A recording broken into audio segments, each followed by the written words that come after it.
Well, hey everyone, I'm Justin, And I'm Courtney. and we want to welcome you guys again to Made for Mondays. I want to let you know that you're made for Mondays. Mondays own you. You own your Mondays, and I'm super glad that you are tuned in with us today as we continue our journey on what it means to be made for Mondays. And today we have another topic, but I thought before we jump into it, we do another fun game. I'm not great at these, but I thought we play this or that. Okay. All right. So I I thought love this or that. that in terms of cooking. Oh, okay. All right. So in terms of cooking, and this or that in terms of cooking, and so I'll ask you this or that, and then we'll do what your winner is for this or that. All right. So do you like organic food or like basic processed food? Um, that's a hard one. I think some things I like organic, but I'm okay with the basics. So which one, Okay. organic or conventional? I guess I'm more conventional. Okay, conventional. Gas stove or electric stove? Gas all the way. Okay. Barbecue. Actually, let me back up. Oh no, this is cool. Okay, so never mind. I messed up. Okay, let me start the game over because I'm not good at these games. All right, so we're gonna do this. Sorry, you guys forgive me. I'm not the game person. So Definitely garden, not. your own personal garden or the farmer's market. Ooh, I would love to grow things in my own personal garden, but I don't do that. So I only have the farmers market. But I guess, I don't know. I would love to do personal garden things. Okay, so garden, groceries or eating out. I'm team eating out. Team eating out. But based on your service series, I'm about to cut back, clear out, and sit down. A hot meal or cold meal. So by cold meal, I mean like deli food and Salad. stuff like that, or salads, or hot stuff. Like, Hot. I'm a hot person. okay. All right, so you're a hot person. All right, so let's go back to the beginning. So conventional, basic food where the hens are oppressed, or your own garden. Or my own garden. Yeah. My own garden. Okay. Eating out or hot food. Hot food. All right. So you prefer hot food from your own garden. Okay. Yeah, I don't know. I'm bad at these games. Oh, jeez. Okay. What? I'm done with games. Okay, you guys are here for the podcast. I am like literally trying here. I need to get Not you had a as we whole like expand, we you need had to like get a whole producer. magazine quiz. I did. Like I'm proud of you. I Normally tried. I'm the like game icebreaker extraordinaire. So I'm really proud of you for like that was good. Yeah, I I enjoyed tried. it. That was a stretch. Today we're talking about, if we're going to expand our capacity, daddy trauma. Yeah. Da da da da. Yeah, that's what's on my mind, I guess. I read this book called Home Run by Kevin Myers and John Maxwell. And this guy told a story, and it was very similar to my own when it comes to like dads. And as I'm navigating through what it means to be a dad, and I have a lot of my friends now, it's crazy. I was talking to Terrence, and it was funny because it was like, I remember when we first met, right? And now we're both dads, and all that type of stuff. And a lot of my friends were not just like dudes anymore, we're dads, Not right? dudes with that. And people I went to college with, all of that, and it's different being a dad. And I was reflecting on my own, right, and just part of my own story. So my father, he left our family when I was in high school, and just dipped out, stayed around. He did like domestic violence type stuff. He was already gone for years. But the last day, him and I got into a massive fight, and he came at me with a hatchet because at the time I was playing football. I was weightlifting every single day. I was in powerlifting. I mean, I was lifting weight. I was I was offensive and defensive lineman, and he came at me with something. Realized he couldn't overpower me, so he came in with that. My mom got in the middle of it. And sent me out because she literally told me later, she was like, your future's too bright to end it all with him. Wow. Right. And so I got into my car, drove around, called police. Police came, arrested him. And that was the last time I saw my dad until some years later, where I met up with him, with you. That's the only way I was going to talk to him is if you were there. And then he didn't even want to talk to me. Right. He didn't even want to talk to me. We got there and he didn't even want to talk when we got there. He didn't want to have a one-on-one. one-on-one conversation. It was always group conversations. And anytime we brought anything like that up, it was always my mom's fault, mom's fault, mom's fault, and all of that.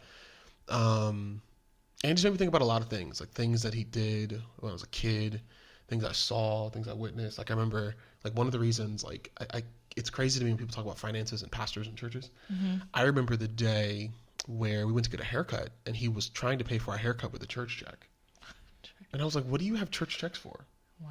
And it was things like that, like a reason I'm like so particular about, like, I don't even want to be near it, because I'm like, I don't ever want to be in a situation where I'm tempted to use church checks and hide that, right? Mm-hmm. And all of that, and so the book I was reading, I'm working on some stuff myself, but as I'm thinking through a lot of this, I think so often, and not just black communities, but white communities as well, like I didn't realize how many homes have been fractured in white communities too. So this is not just a black thing, it's a brown thing, it's a white thing, no matter who you are, for some reason, masculinity is comfortable departing. And we're just so comfortable with throwing crap at women, throwing kids at women, and thinking that we can parent our children on the weekends. And even when we're in relationships, and the one thing you don't do in our home, which I really appreciate, is I'm not just reserved for the fun stuff or discipline, right? It's a balance where like we're both making sure he takes a bath, and we're both present in everything he does, and not that we get it right all the time, but I thought it'd be meaningful to think about one of the areas that forbid us or stop or slow down progress in our lives are the things we don't talk about. And even as I think about my own leadership, there have been so many times where I have looked down on deacons or leaders, men in my churches, because they resemble or reflect or anything my father, or they have such a tight household that I'm jealous, right?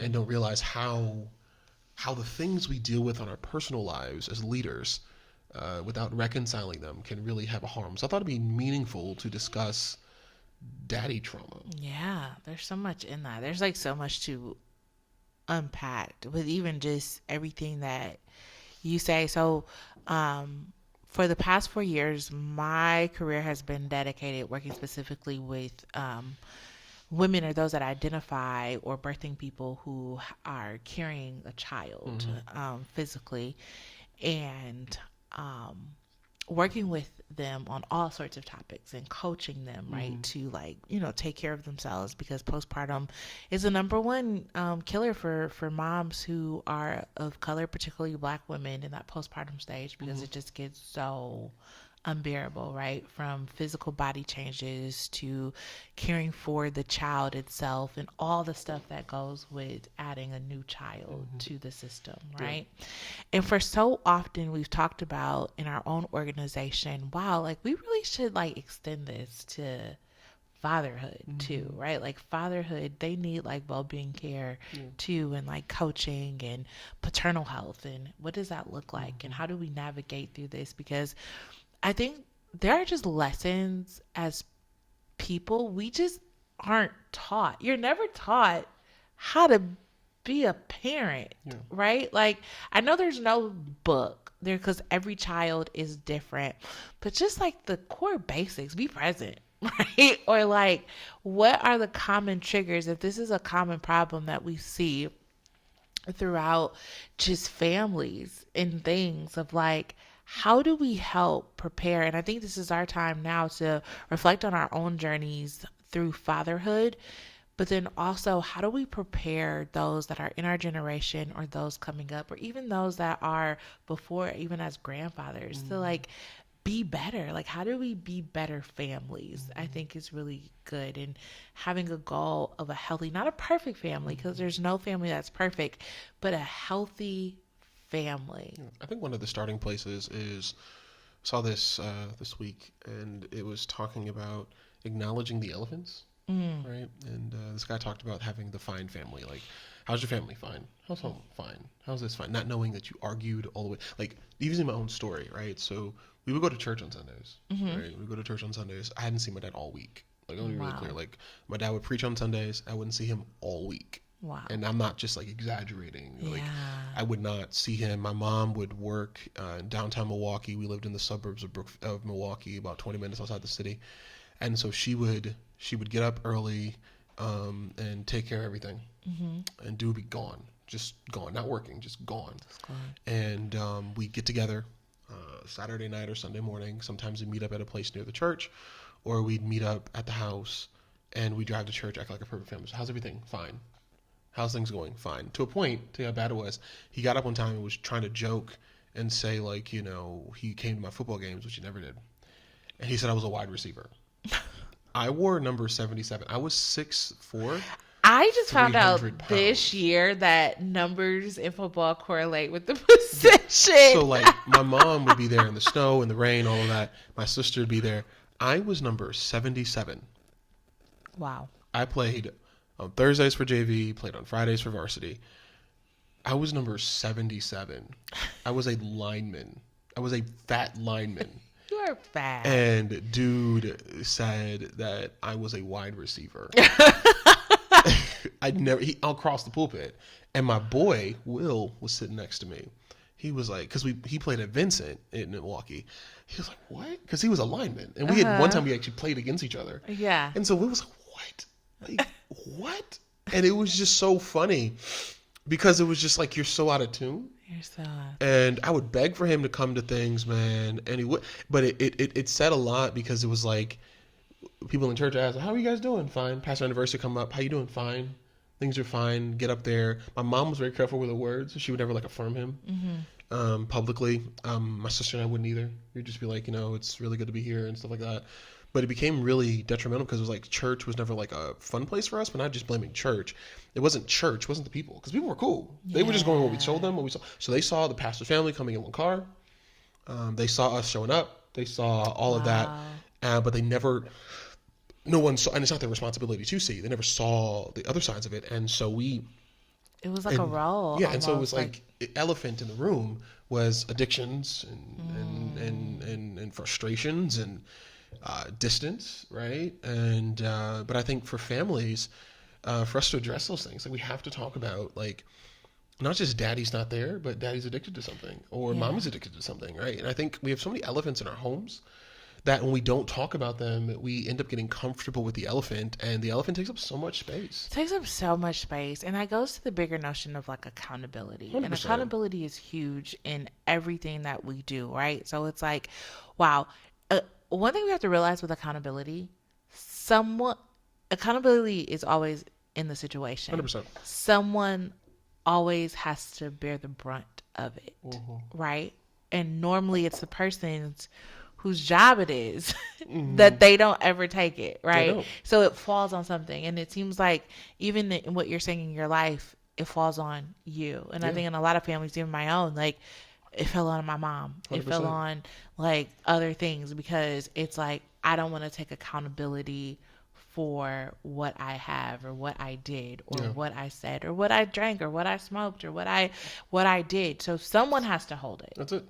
And as a kid, wow, I can only imagine you like navigating through that, right? Like navigating and holding on to that responsibility, right? It's not like cool. Holding on to that as a male child and as the eldest male child to be like, okay, well, I have to take the brunt up for this because, I mean, what is my mom going to do, right? Like, how is my mom going to cope? How is my sister like going to cope? She needs a great male figure. Like, how is this? Like, my mom needs someone to step in, right? To do like male things and to help with that, like around the house, to lift things, to do things, like all the holes. I have to fill it. And then I also have to grow myself. I have to do it. And so either like, I think in a lot of families, it's either like the child that has to take it on, the other parent that has to take it on, where you become like this super being, right? And then that just puts you in a whole different unfairly of class of like responsibility. No, I remember that, and if we're going to navigate it, I said this statement at church that recognizing that it can explain behaviors, but it doesn't excuse behaviors. Yeah. Right. And one of the things, so as I'm trying to grow and continuing to grow through this, there's some things like in my life where I'm like, man, I missed it there. Like we talked last week about attention seeking, right? Mm-hmm. And likability traps and the things like my dad was into like drugs and he's did just a lot of other stuff that I didn't want to be in ministry because I'm like I look like this dude, right? It's just Mm-hmm. all these different things. It may explain things, but it doesn't excuse things. And reconciling that truth, right? That it's like I used to have a really bad anger issue, a really bad Mm. anger issue. Like I swung on a kid in middle school, and I had a really bad anger issue that only got worse, and that's why I got so distant from people in college.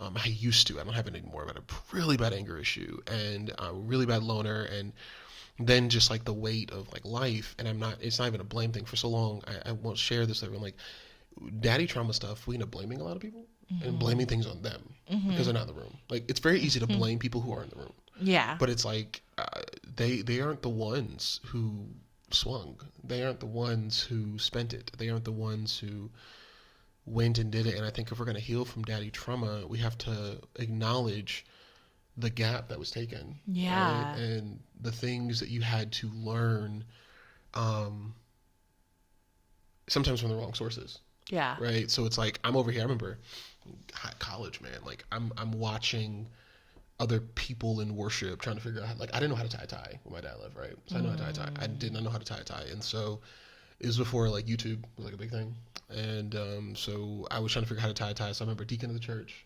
I was preaching someplace, and he tied a tie for me, and Mm. so every week for a couple months, I came to church with a different untied tie, and he tied it, and I just never untied them, right? And I just kept the ties tied Yeah. so that I could have a tie because I never knew how to tie a tie, right? Mm-hmm.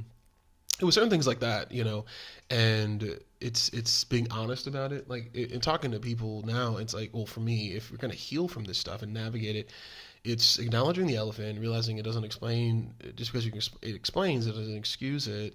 It's also the realization of like the steps that you have to Yeah. take consistently.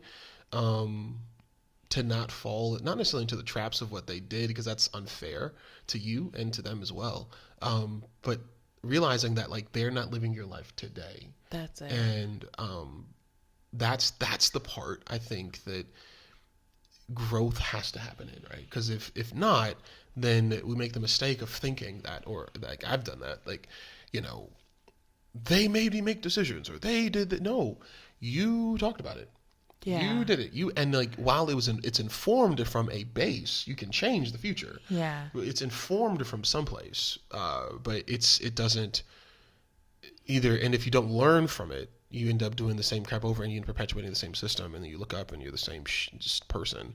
But I think that's something I'm recognizing. Like I never, but and also last thing. Sorry, I'm just talking, but not trying to be the parent you didn't have.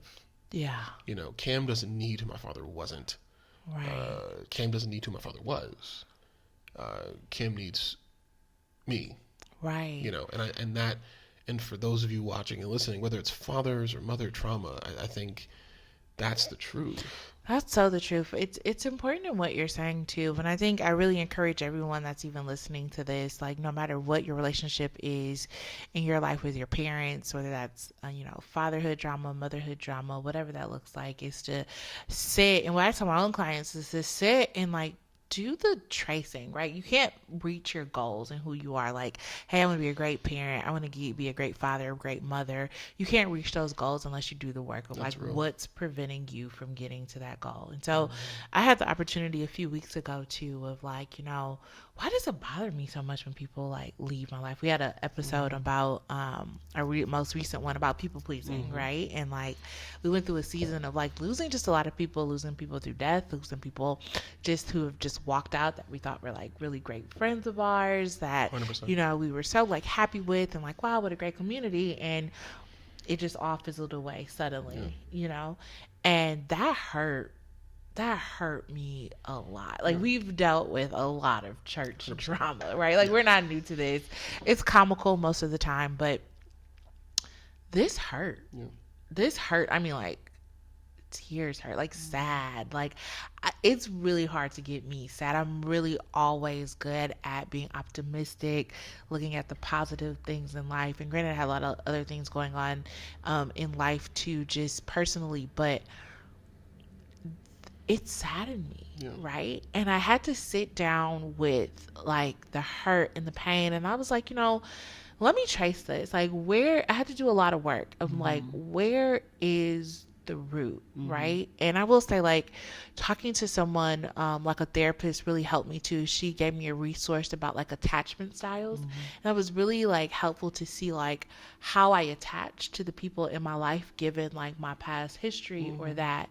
And so I don't think I've ever sat down and done that work, right? Of like, okay, where did this come from? Why does like when people leave, and people leave all the time in church, all the time, but why did this hurt so bad? Like, why does this do that? And I'm like, I don't lose a lot of people in life, not from my own like I will do whatever. I'll be a chameleon to like affect and be and please. And even if you're not good for me, or even if I think you're a lousy friend, I'm just not vocal enough, or like, not the type to like, I just would just like kind of like not talk. I just am not the type to be like, you're a terrible friend. And like, cause I don't want to cause that type of discomfort to you, because I like care about the things going on in your life. And who needs to hear that they're a terrible friend? But okay. So I did a lot of work, and I did a lot of like tracing back from people pleasing, and it came back to like abandonment, right? And I'm like, abandonment, where would I have been abandoned? Like, cause you couldn't tell me like in my childhood, if you would have asked me, do I have trauma? I would be like, no, I don't have trauma. Like I had a really good childhood, I was raised from a single mother, my whole entire life. Like I do not know my father at all. Like I've never met the man, never seen the man. I do not know him at all. And my mom, such an amazing mom and such an amazing parent, that like she was like two parents in one. Like I never even knew what I didn't have. Like I didn't know. And so going through that though, but there's a reason why God created this like male and female type parenthood, right? Of creating a child, because you need both the masculine and the feminine of like raising a child. I think that's important to who we are. And although my mom was an outstanding mom, I'm realizing that just not even having that other parent planted a seed of like abandonment, 100%. right? Like it planted that seed of abandonment, and that seed grew to like, okay, well, you have to please people, because if you don't please people, they will go away. And even though that's crazy, because like I was a baby, there's nothing that I could have done. There's nothing that I did to make him go away. There's nothing that I did of my fault. So there's nothing that I could do of pleasing to keep him, or to bring him, or to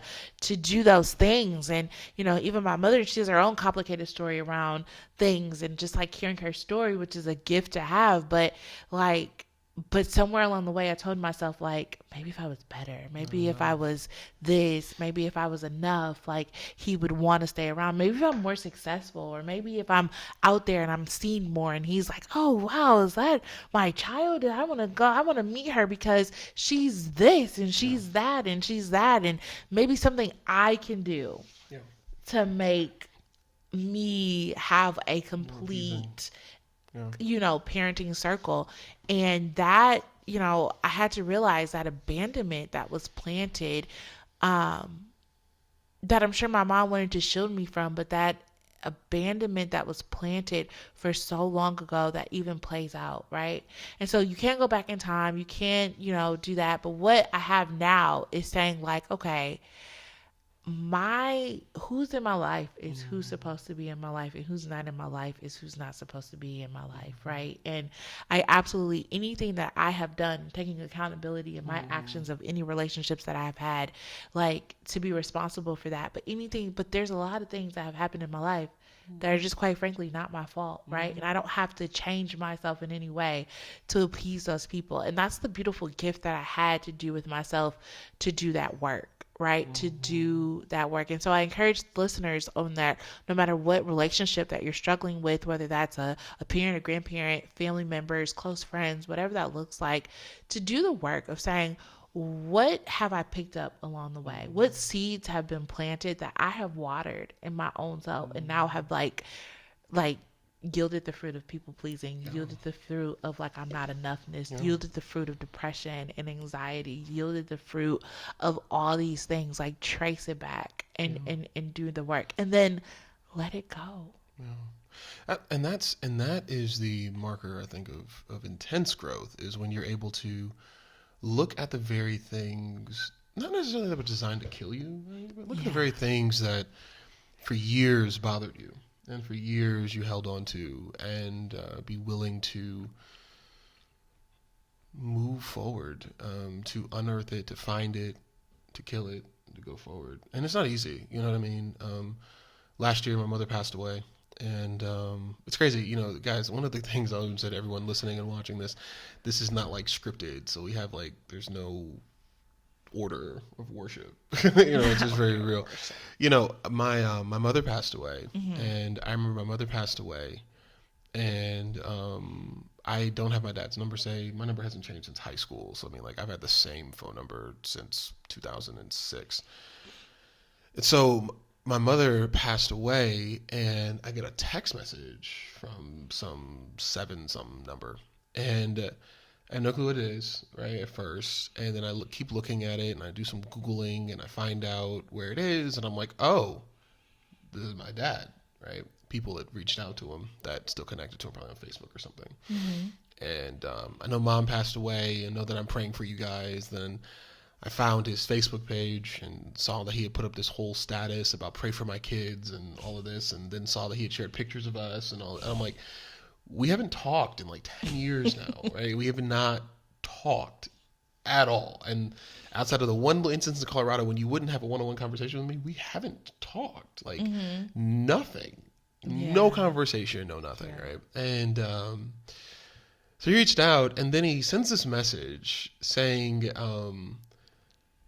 I deleted it. I wish I kept it. I just didn't even know where his number was. But it was something like, if you need me present at the funeral, I will be sure to be there to support you and Camille.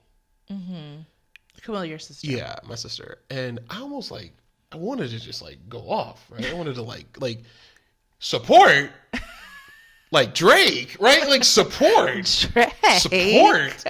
What? You want to support now?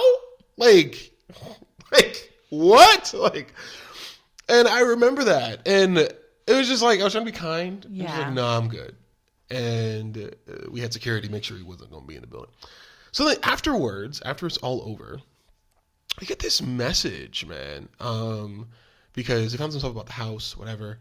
And so my sister, in a very wise way, you know, he reaches out, and we had this group message because we're like, cool, let's see where this goes.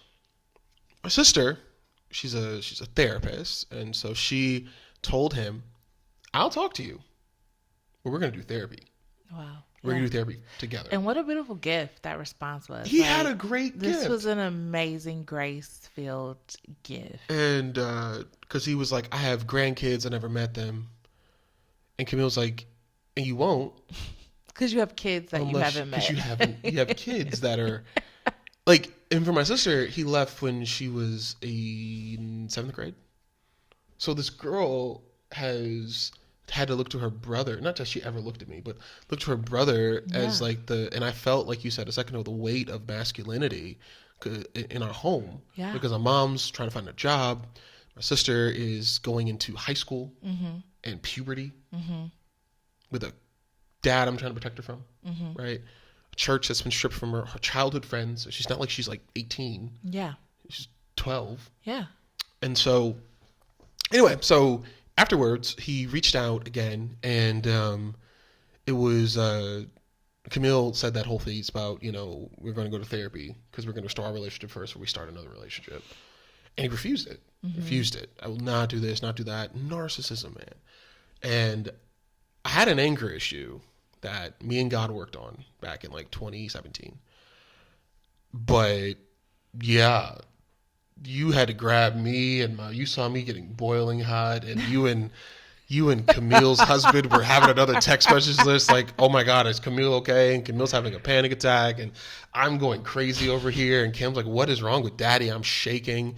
And this dude begins to just proceed to send stuff. And I did not realize, and all this to say this, what had been sitting inside of me since that 17-year-old came home and saw him beating my mama.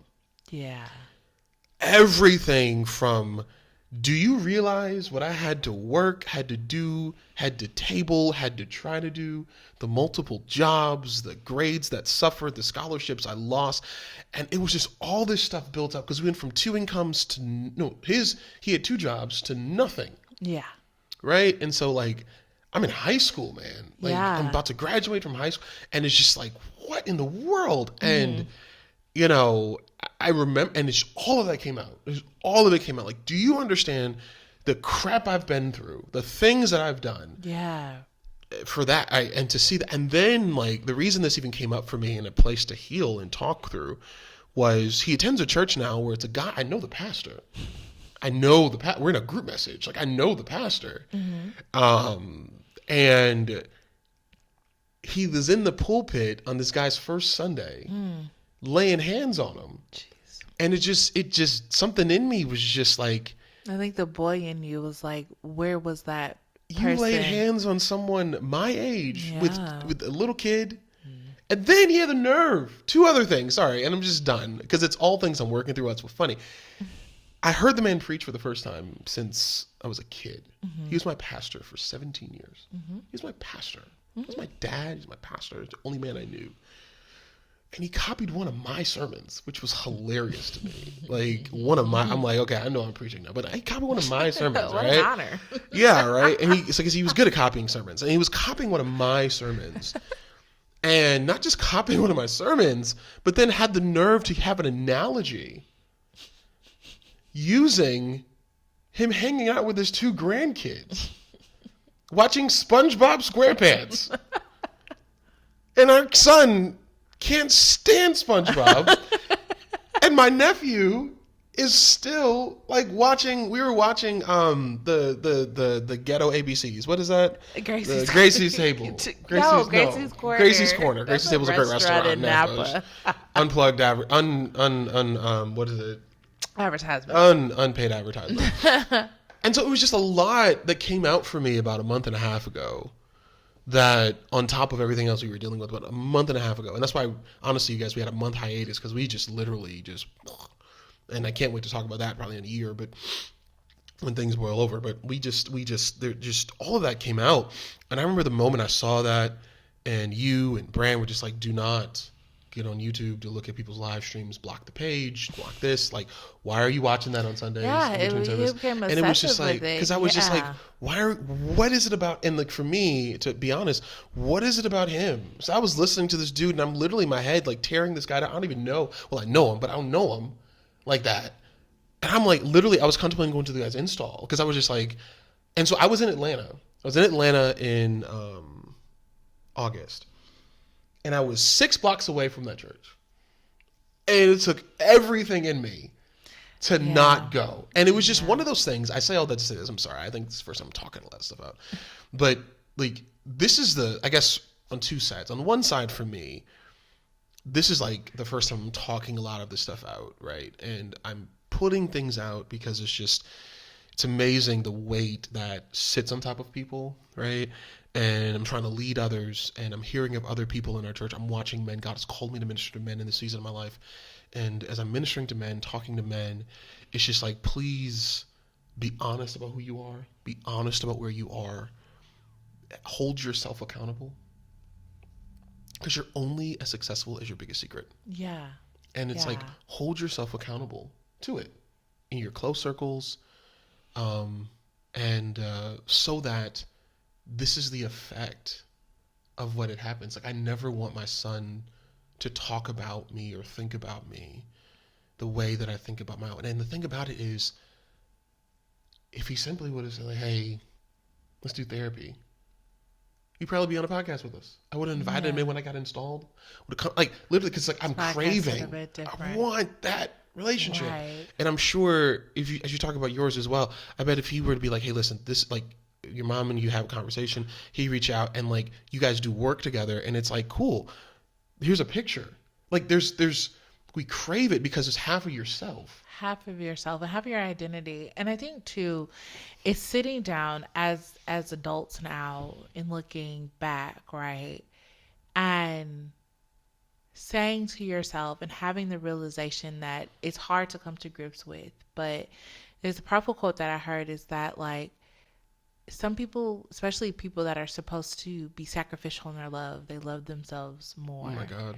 And having that understanding that you no longer, you don't, not no longer, you never had the capacity I love to that. love me in the way that I needed to be loved. And so freeing yourself for that, where it's like, even now, you don't have the capacity to understand or have the accountability. Yeah. You don't have the capacity of who I am right now to father and to do that. And, you know, sometimes I have to, when I've been looking through my life and I'm like, God, this season in our lives too has been like laden with a lot of like Oh rejection, my like a God. lot of just like rejection, Yeah. no to opportunities, no to things, no to that. And it's hard like not to get down, right? And not to like even have the root because it's like, oh, well, I've been rejected as a child. I've been rejected from this. I've been rejected from that, right? And it's this powerful notion that I just heard the Spirit say so sweetly, like, I love you too much to let you Yeah. Thought the wrong go things. through that. And that was a thing where I had to even sit down with myself and like, you know, God, why wasn't I able to do the father daughter dances and the father daughter breakfasts and the father daughter things? And I never had anybody to do that. And I'm so grateful for like great uncles that have been there and just have been like father like to me, people in my church Shout out that Uncle have Junior. been like, Sorry about Auburn. did Auburn win? No, Auburn just pushed them to the limit. That Oh, may keep them in the playoffs. So I'm just saying sorry about Auburn because okay. Milwaukee Heisman. I've had so many great uncles, but realizing and for myself, and I just heard the Spirit say so sweetly, I love you too much to allow someone to be a part of your life that just did not have the qualifications to be a part of your life. That's it. And in the same, right? It doesn't make sense in the world because it's just like everybody else has great fathers, everybody else has this, everybody else has like a normal family, everybody else has this, everybody else has that. And God is saying to us like, oh, I know where I'm taking you. I know where you have, and I know it's pretty bad for you in your childhood, but he had to be gone in those Oh my formative God. years because like I love you too much to have him around in those years that I was shaping you to the man that you are today. Yeah. You know, Right? it's that I said this a while ago to our church. We sang the song Hallelujah, Salvation and Glory, Mm-hmm. honor and power. And when you continue reading that text in Revelation 19, he talks about them getting a glimpse of the rapture that they avoided. Mm-hmm. And sometimes my praise, my gratitude is not what I went through. Yeah. It's what you avoided. No. Oh my God. 4 years of college in that, and I Yeah. was getting it back into sports, and he didn't have it, and the church was 6 blocks away from school. Right. I can only imagine Right. being in church, faking it while I'm in college, Yeah. formative years, dating. Yeah. What? Purchasing things, and I haven't even gotten to all of it, but like money issues and drug issues and Right. connections and Or all of that, being like like just a present father in today, like oh as you God, are a relevant Jesus pastor Christ, in no. a city and putting those whole notions, like you said in our last Shaq's daddy? episode of like the last episode of like our people pleasing ones where like, you know, that mindset of oh, so you're going to San Francisco every week to get hats and stuff. Oh my Oh, God. oh, son, you need to be wearing robes. Oh Oh, my son, God. you know his own notion and work that he has to do himself, right? Realizing that like parents are human, right? And it's a good parent is the parent that's already done the work. I remember something my mom said to me. I don't know why I just remember this. When she first got sick, and I went home to Milwaukee. We were we were in the hospital, and I was working aggressively to get her out, to get her home, to get the home set up for her.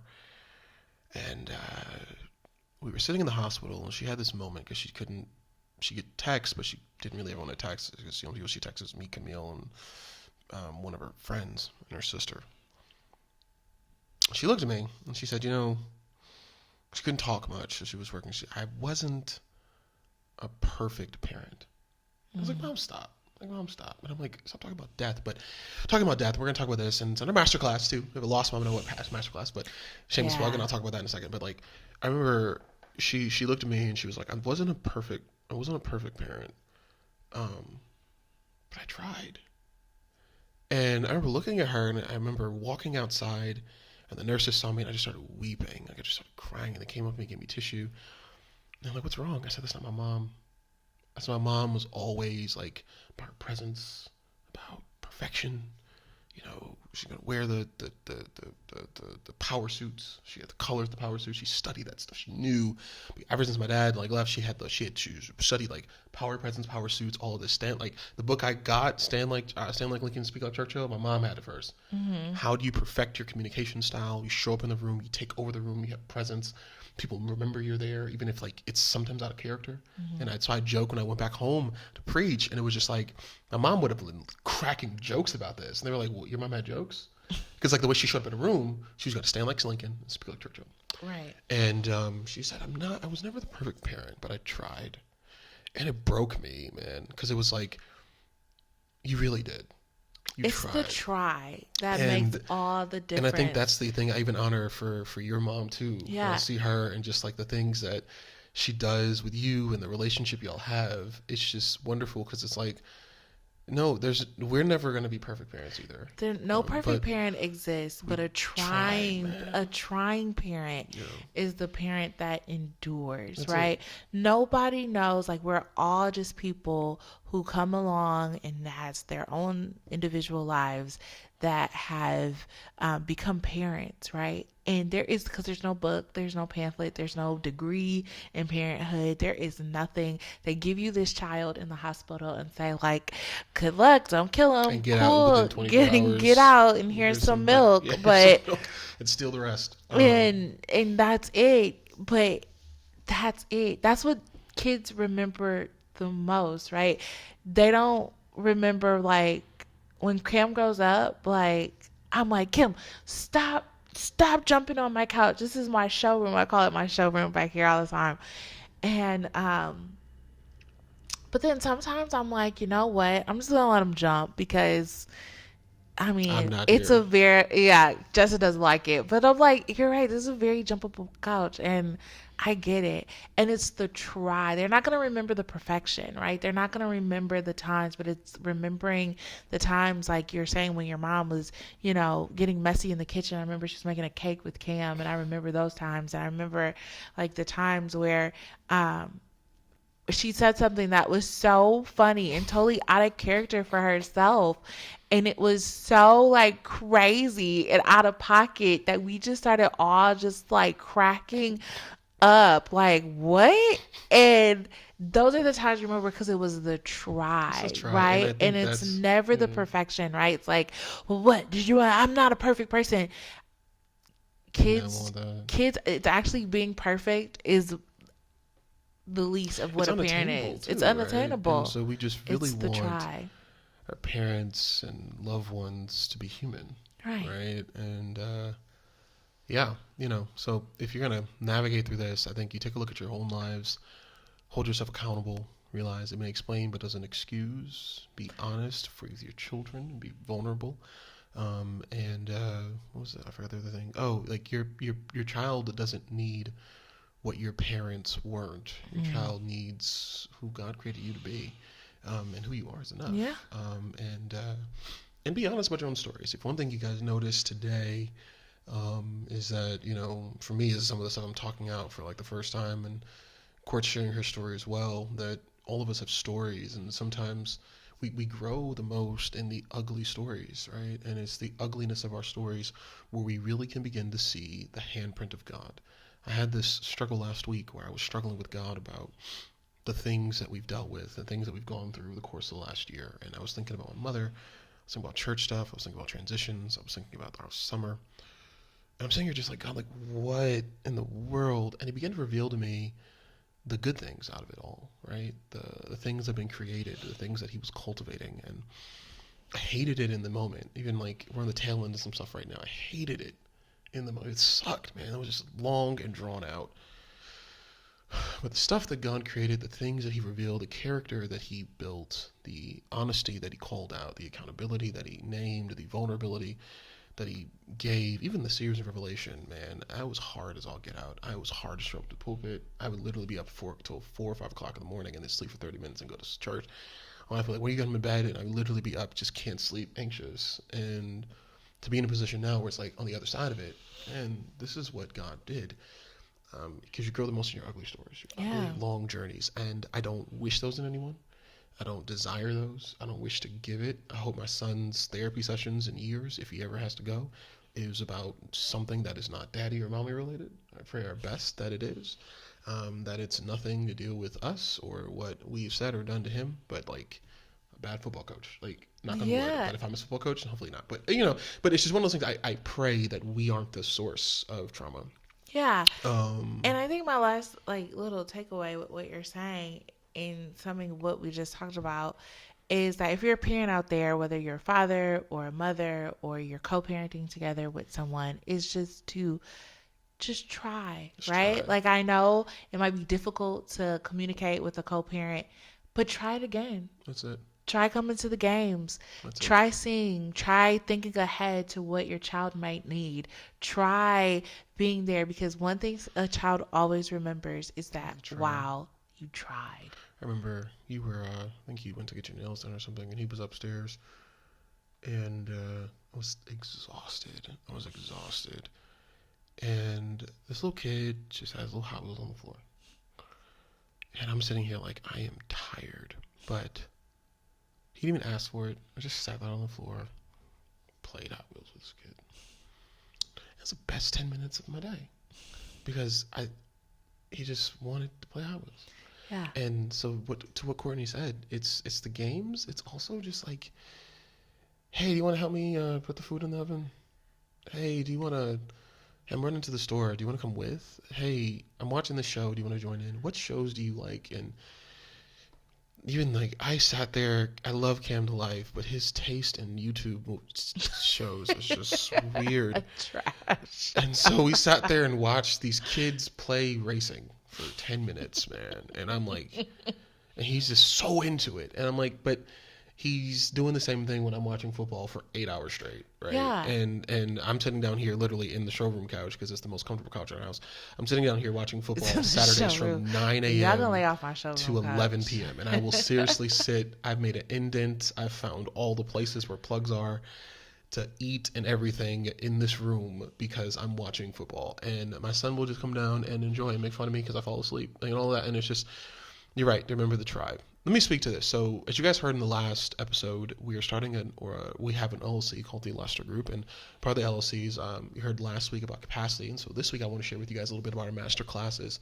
So we have master classes that we offer in areas that we feel that God has called us to master, right? And so 3 of the ones that I'm offering are Breaking 200. So if you're a pastor or church leader, I have been in 3 different contexts. I was in Tennessee, which is the like some of the most church cities in the country. Nashville and Murfreesboro are some of the most churched and biblically literate cities in the country. Moved to Rhode Island, which was number 5 and number 7, I believe, on the most unchurched and biblically literate cities in the country. And then moved to Vallejo, California, which the Bay Area, Sacramento, San Francisco, places like that, are numbers 2 and 4, I believe. Seattle's number 1. And like Oregon and places like that, number 2, number 2. And so we have been in some of the most unchurched and biblically literate areas, and in the midst of those places, we have seen attendance grow drastically. God has trusted our leadership to grow intergenerational churches large and to break 200. And I've done that in Nashville, Rhode Island, and California. And I put together a masterclass to help pastors to break 200 as inexpensively as possible. As a As a 1,000 member pastor Yeah, as a 1,000 today. member pastor now, Yeah. we have broken 200, and our goal now is in one of our So that's services, the stalling and as point. we plant our next service, is to break that. Yes, thank you for that. So the stalling point for most churches is breaking 50 is easy because you can do that family and friends. Breaking 100 with their family and friends is easy. Breaking 200 is the hardest barrier because once you break 200, you put the systems in place to break five.